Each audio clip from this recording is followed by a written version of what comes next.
Hi minasan, we are here in America. It's June 4, 2026, our first day here in America. Now we're stopping by, get a washroom because our drive is like 12 hours from Washington. As dito kami nag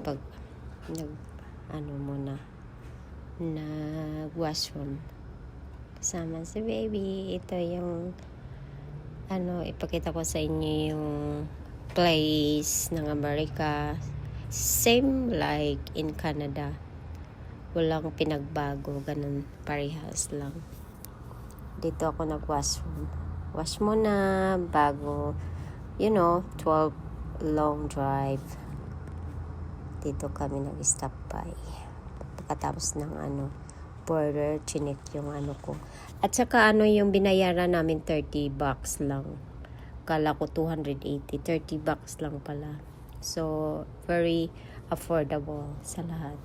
Pag nag-cross kayo ng border to America, I'm from Canada, and we cross, pag hindi ka citizenship, magbayad ka ng $30.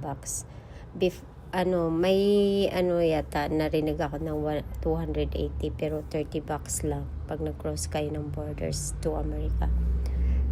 Dito kami, ipinakita ko sa inyo yung pagdadrive namin, pero walang kaiba, ganun din, parehas lang. Yun lang, balik naman kami sa sakyanan, travel ulit. Parang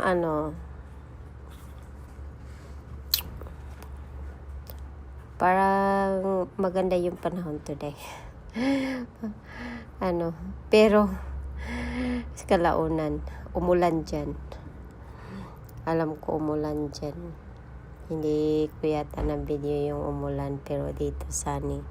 Pero ulan tsaka init yung pinagdaanan namin today.